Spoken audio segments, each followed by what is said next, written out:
for the wedding in 1992. Obviously, it didn't go on top of the cake because it would have just destroyed the whole cake. But yes, it's David and I, forever intertwined.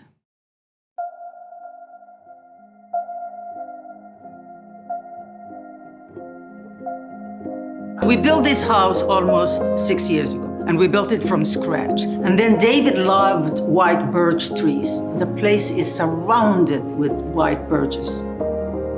This is my living room with the most beautiful mountain view. One of the most important parts of this whole house, obviously my husband, David Bowie.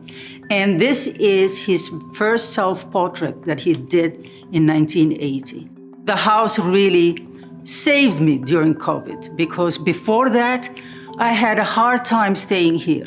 I will come here for a weekend and leave the next day because I felt very sad here because I missed him so much.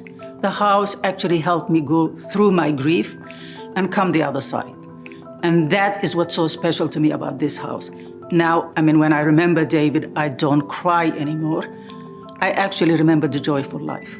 And I feel like when I look at his eyes and move around the house, it's like that, it's following me. This is the Lynn Chadwick, 1956.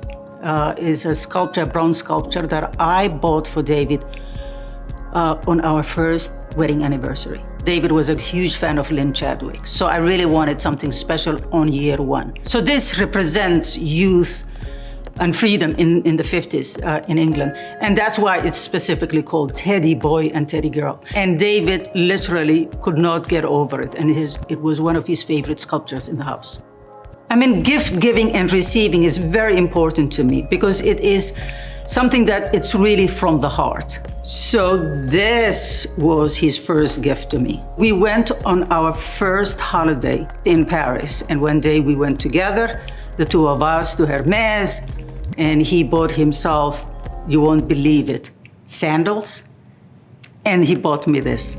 I didn't tell him what I liked, what I wanted. He picked this up on his own. So this is one of my favorite books, A Grave for a Dolphin by Alberto Denti di Piregiano.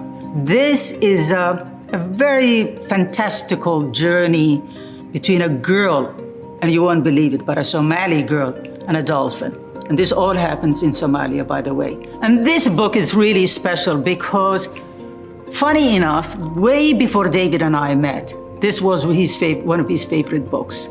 And actually, he told me some of the lyrics from his song Heroes were actually inspired by this book.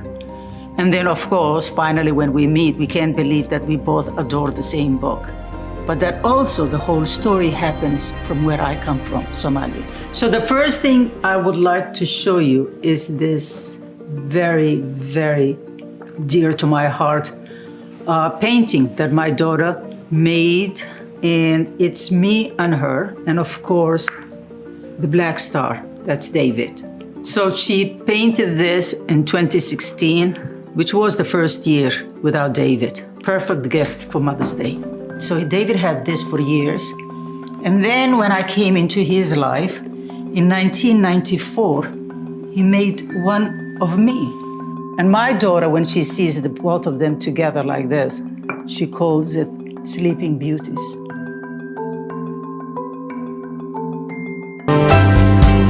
Oh,